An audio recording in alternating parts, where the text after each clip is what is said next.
Halo, kultivator junior, selamat datang di dunia novel.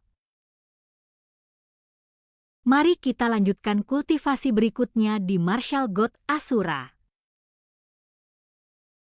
Bab 6446, Kebenaran Kartu Truf. Dengan gerakan Chu Feng, hampir tak seorang pun dari Istana Suci Pedang Surgawi yang selamat. Alasannya hampir seperti itu adalah karena jiwa sisa dari Master Istana Pedang Surgawi masih ada di sana. Tetapi pada saat ini, dia tertegun, bagaikan terong yang terkena embun beku, layu seluruhnya. Setelah melihat dengan mata kepalanya sendiri bahwa masa depan Istana Suci Pedang Surgawi, Tianjian Chanhua, telah dihancurkan tubuh dan jiwanya oleh Chu Feng. Ia bahkan tak bisa berkata apa-apa, hanya kesedihan dan keputusasaannya mendalam yang tersisa. Ia tak menatap Chu Feng lagi, melainkan menundukkan kepalanya dalam diam. Maafkan saya, para leluhur. Setelah mengucapkan itu, tampaklah seolah-olah dia telah kehilangan semangatnya sepenuhnya, dan jiwa yang tersisa berubah menjadi kesombongan dan lenyap. Pada saat yang sama, kerumunan besar di luar dunia terdiam, entah mereka terkejut atau takut, semua orang memasang ekspresi rumit dan berdiri di sana seperti patung yang membatu. Namun matanya tertuju pada dunia guntur dan api. Saat kekuatan guntur menghilang, guntur dan api yang menyelimuti dunia guntur dan api muncul kembali, menghalangi pandangan semua orang.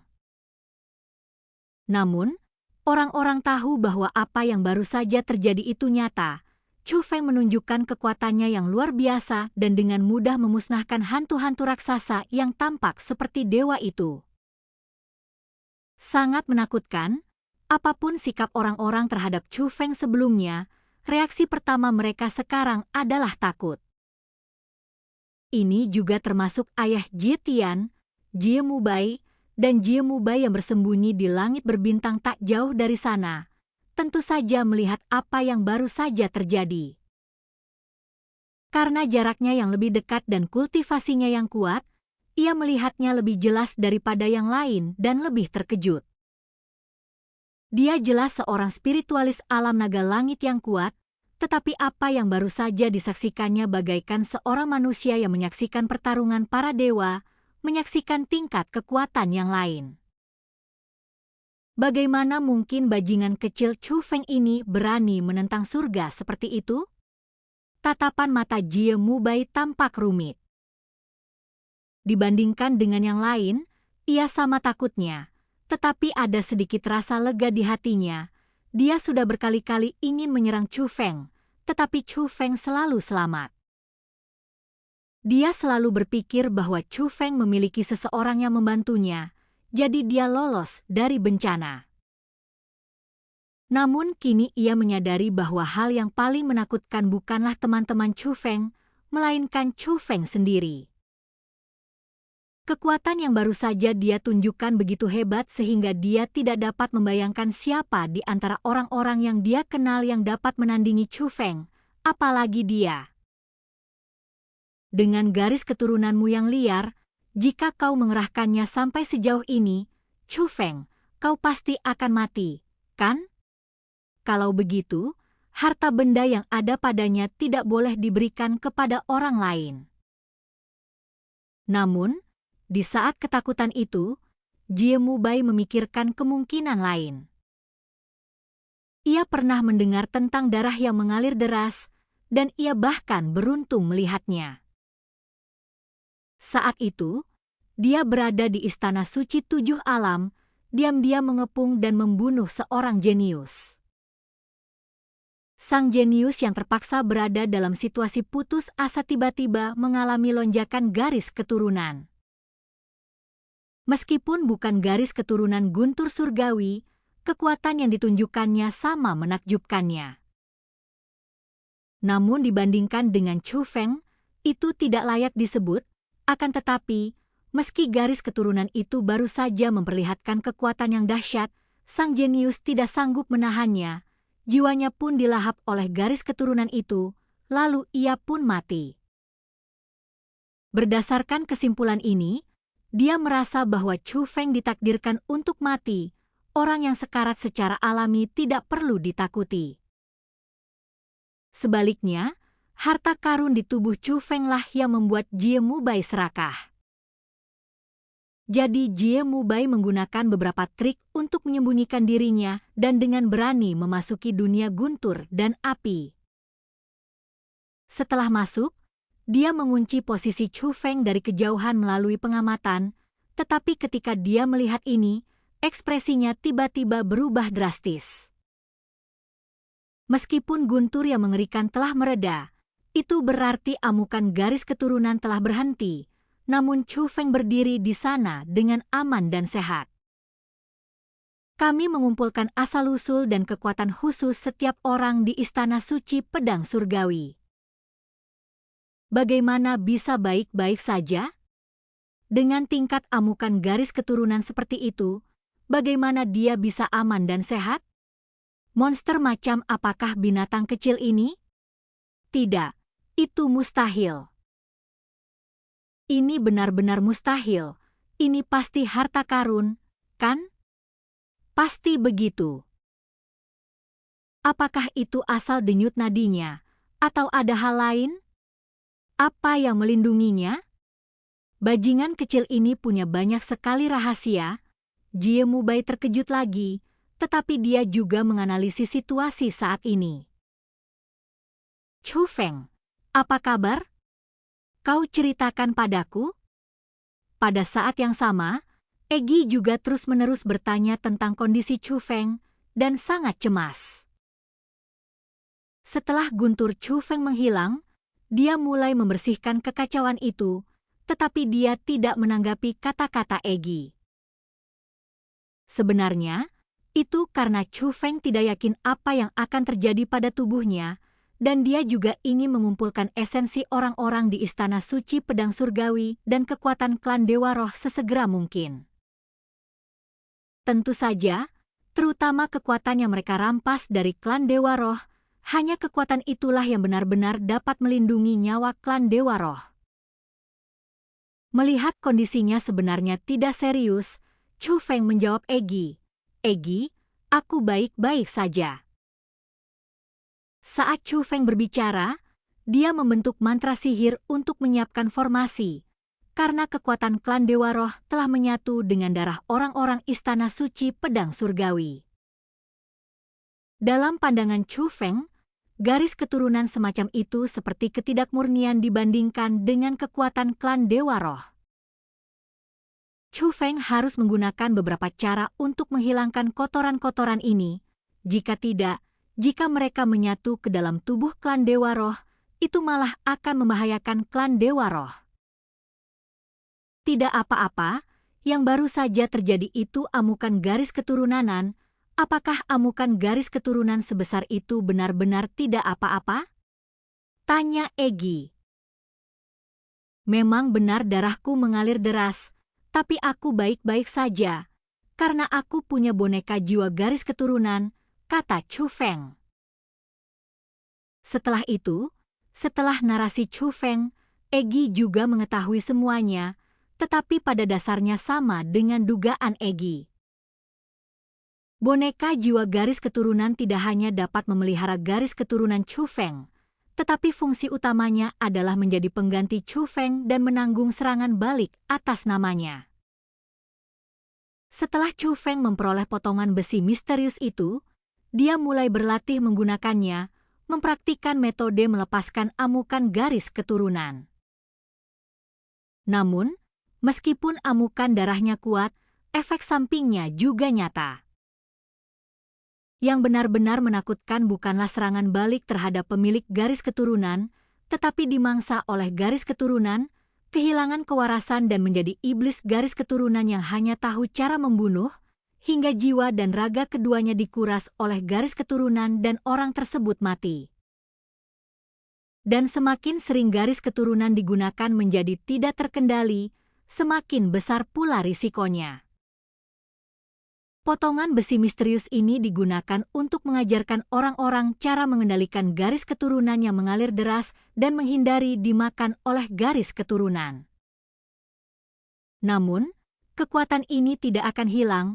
Cara untuk menghindari ditelan garis keturunan adalah dengan mengubah penghabisan menjadi serangan balik. Namun apa yang disebut reaksi balik adalah bahaya yang lebih besar, yang jauh lebih kuat daripada reaksi balik akibat mengonsumsi obat-obatan terlarang. Kalau tidak sanggup menahan kerusakan seperti ini, percuma saja bersikap rasional, akibatnya kematian. Namun saat Chu Feng menguasai boneka jiwa garis keturunan dan mempelajari fungsinya, dia tahu bahwa boneka jiwa garis keturunan ini memang dipersiapkan khusus untuknya.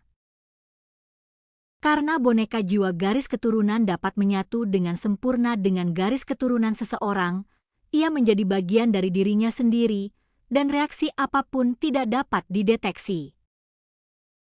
Selama Chu Feng mau, kekuatan serangan balik bisa mengenai boneka jiwa garis keturunan terlebih dahulu. Selama daya tahan boneka jiwa garis keturunan cukup kuat, tubuhnya sendiri tidak akan terluka. Bab 6447, Asal-usul racun dewa. Itulah sebabnya Chu Feng begitu bersemangat menciptakan boneka jiwa garis keturunan. Selama dia menciptakan boneka jiwa garis keturunan, dia tidak akan takut dengan serangan balik dari amukan garis keturunan.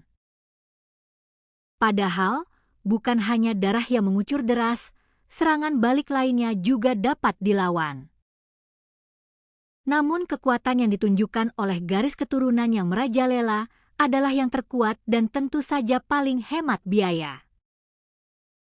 Setelah boneka garis keturunan selesai, yang tersisa bagi Chu Feng adalah menguasai amukan garis keturunan. Oleh karena itu, sejak penciptaan boneka jiwa garis keturunan, setiap kali Chu Feng punya waktu untuk berlatih, ia tidak menyerap energi langit dan bumi, melainkan mempelajari lembaran besi misterius tersebut. Lagi pula, setelah bertemu dengan klan dewa dan menyaksikan kebangkitan ras kuno, Chu Feng tahu betul bahwa kecuali dia memasuki alam dewa surgawi, tidak ada artinya baginya untuk meningkatkan kultivasinya 1 atau 2 tingkat. Namun jika Anda dapat menguasai amukan garis keturunan, Anda dapat membalikkan keadaan pada saat kritis. Akhirnya, sebelum tiba di makam kuno ini lagi, Chu Feng menguasai amukan garis keturunan. Ini pula yang menjadi alasan mengapa Chu Feng tidak takut sama sekali meski menghadapi situasi berbahaya berulang kali saat ia datang ke makam kuno. Karena dia memiliki kartu truf berupa amukan garis keturunan, Chu Feng tidak menganggap serius lawan seperti Jie Mubai sama sekali. Namun dia tidak akan menggunakan metode ini dengan mudah. Metode inilah yang dipersiapkan Chu Feng untuk menghadapi Jie Tianran. Namun, ketika Istana Pedang Suci merampas kekuatan garis keturunan klan Dewa Roh, dan ketika kehidupan klan Dewa Roh terancam, Chu Feng tidak punya pilihan selain mengambil tindakan. Dan Chu Feng harus melakukannya sendiri. Karena Chu Feng tidak dapat melakukannya, dia mempunyai kartu truf namun tidak menggunakannya, dan sebaliknya membiarkan Egi menanggung risikonya. Ini pula yang menjadi alasan mengapa Chu Feng berkata kepada kepala istana dari Istana Suci Pedang Surgawi bahwa mereka tidak layak. Menurut Chu Feng, mereka memang tidak layak baginya menggunakan amukan garis keturunan. Namun dalam situasi itu, Chu Feng tak punya pilihan selain menggunakan amukan garis keturunan. Ia harus membunuh semua orang di Istana Suci Garis Darah dan merebut kembali kekuasaan klan Dewa Roh. Hanya dengan cara inilah ia bisa menyelamatkan klan Dewa Roh. Apakah boneka jiwa garis keturunan masih bisa digunakan? Tanya Egi. Itu telah hancur total dan disempurnakan oleh kekuatan serangan balik, dan itu tidak berguna lagi, kata Chu Feng. Namun setelah mendengar ini, Ekspresi Egi berubah. Sekarang boneka jiwa garis keturunan telah hilang, bukankah serangan balasan akan menyerangmu? Aku juga khawatir tadi bahwa setelah kekuatan serangan balik melahap boneka jiwa garis keturunan, itu akan berbalik menyerangku. Itulah sebabnya aku ingin mengambil kembali semua kekuatan klan Dewa Roh sebelum aku diserang balik, dan itulah sebabnya aku tidak langsung menjawab pertanyaanmu. Untungnya, boneka jiwa garis keturunan menyerap hampir semua serangan balik. Meskipun sebagian serangan balik menimpaku setelah boneka jiwa garis keturunan disempurnakan sepenuhnya oleh serangan balik, aku masih bisa menahannya sepenuhnya.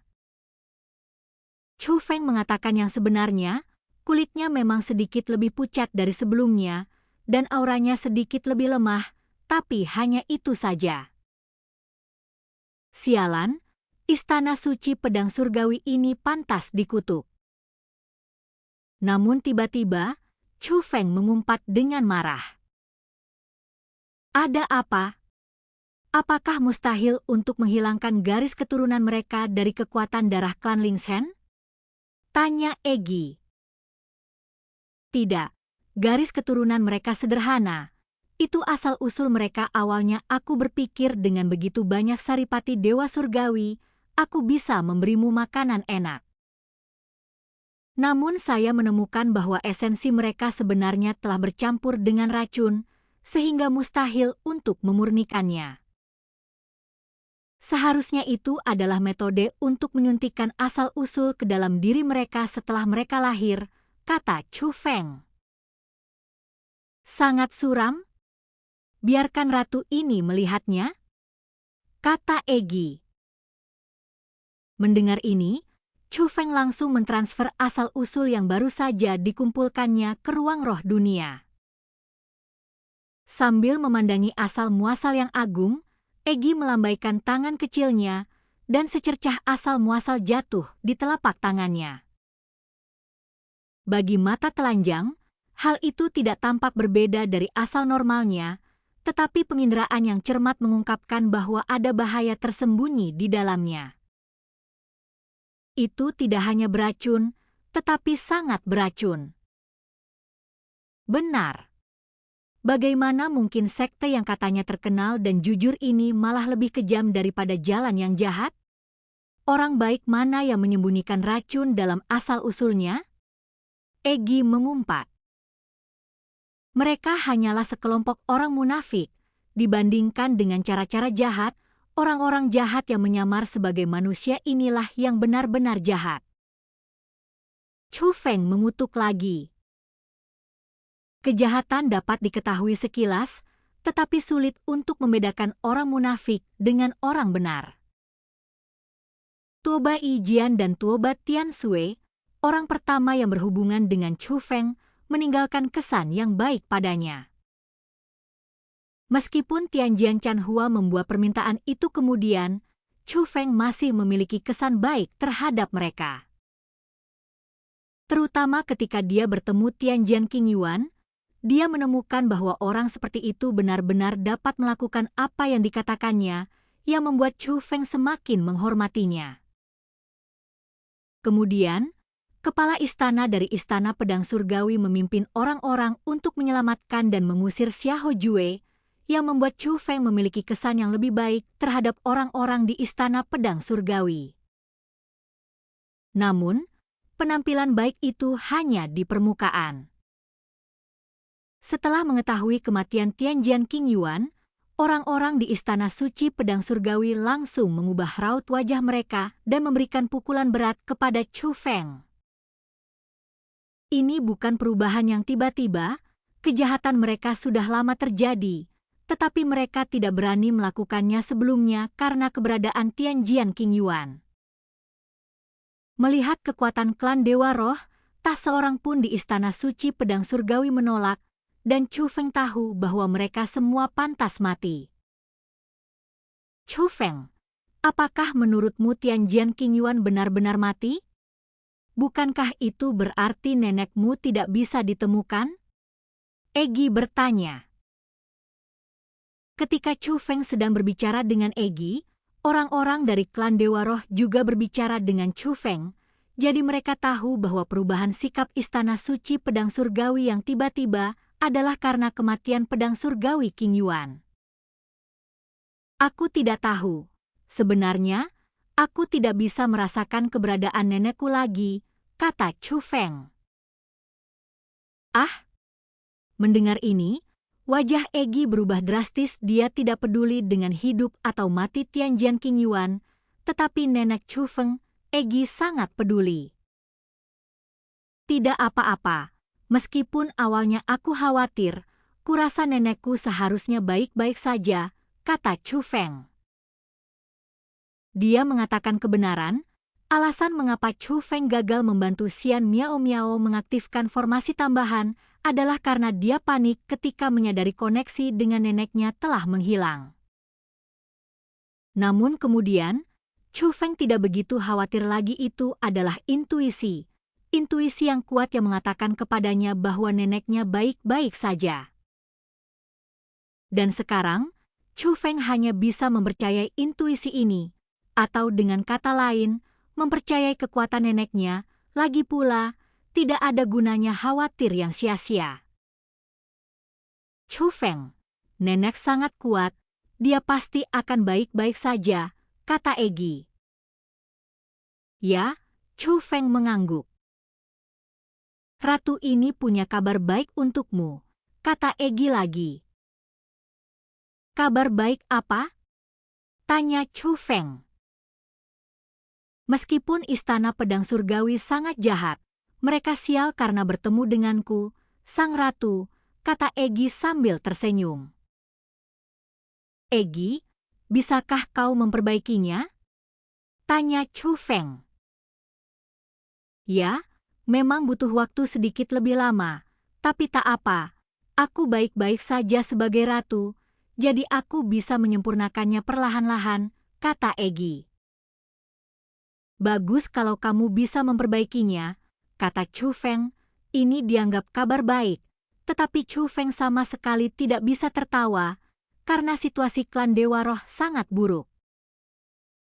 Bahkan jika kekuatan ini diambil kembali, Chu Feng tahu akan sulit bagi mereka untuk pulih.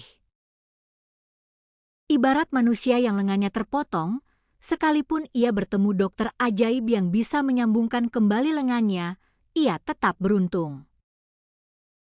Namun, mustahil untuk mengembalikannya ke keadaan semula, bahkan mungkin saja lengannya hanya akan menjadi hiasan mulai sekarang. Situasi yang dihadapi Chu Feng saat ini kurang lebih seperti ini.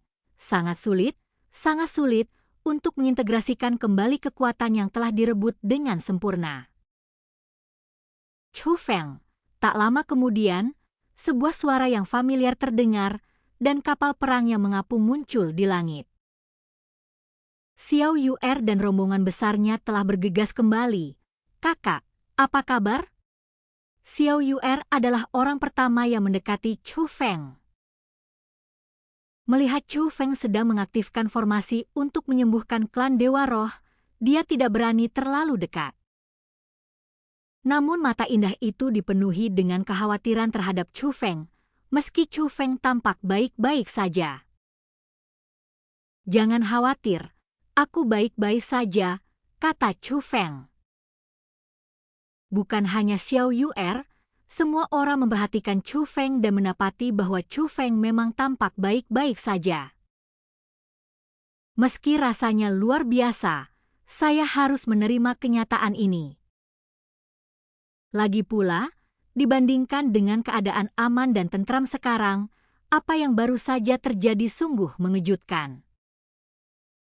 Persetan, saudaraku, saudaraku, saudaraku, kau sungguh hebat. Kita semua melihatnya.